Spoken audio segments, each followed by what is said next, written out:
Hallelujah. ಎಲ್ಲರಿಗೂ ಕೂಡ ಶುಭ ಮುಂಜಾನೆ. ಈ ದಿನದ ದೇವರ ವಾಕ್ಯವನ್ನ ನೋಡೋಣ ಪ್ರಿಯರೇ. ಜ್ಞಾನೋಕ್ತಿಗಳು 28ನೇ ಅಧ್ಯಾಯದ 25ನೇ ವಾಕ್ಯದಲ್ಲಿ ನಾವು ಕಾಣ್ತೇವೆ, ಯೆಹೋವನಲ್ಲಿ ಭರವಸವಿಡುವವನು ಪುಷ್ಟನಾಗುವನು.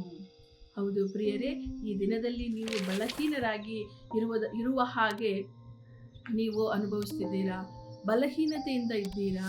ಆ ದೇವರ ವಾಕ್ಯದಲ್ಲಿ ನಾವು ನೋಡ್ತೇವೆ, ಯೆಹೋವನಲ್ಲಿ ಭರವಸವಿಡುವವನು ಪುಷ್ಟನಾಗಿರುತ್ತಾನೆ ಎಂಬುದಾಗಿ. ಆದುದರಿಂದ ನಾವು ನಮ್ಮ ಒಂದು ಭರವಸೆಯನ್ನ ಕರ್ತನ ಮೇಲೆ, ಯೇಸು ಕ್ರಿಸ್ತನ ಮೇಲೆ ಇಡುವಂಥವರಾಗಿರೋಣ.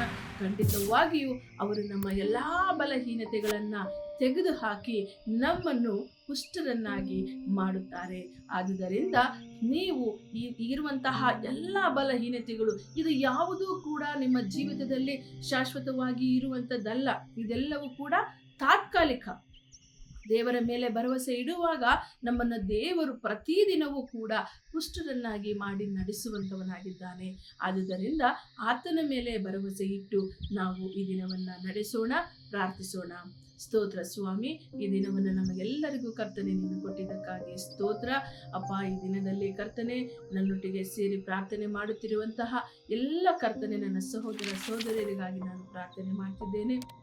ನಿಮ್ಮ ವಾಕ್ಯದ ಅನುಸಾರವಾಗಿ ನಿನ್ನ ಮೇಲೆ ಭರವಸೆ ಇಟ್ಟಿರುವಂತಹ ಪ್ರತಿಯೊಬ್ಬೊಬ್ಬರು ಕರ್ತನೆ ಯಾವ ರೀತಿಯ ಬಲಹೀನತೆಯಿಂದಲೂ ಇರದಂತೆ ಅಪ್ಪ, ಪ್ರತಿಯೊಬ್ಬೊಬ್ಬರನ್ನ ಪುಷ್ಟರನ್ನಾಗಿ ಮಾಡಬೇಕಾಗಿ ಅಪ್ಪ ನೀನು ನೆರವೇರಿಸುವಂತಹ ದೇವನಾಗಿದ್ದೀಯಾ.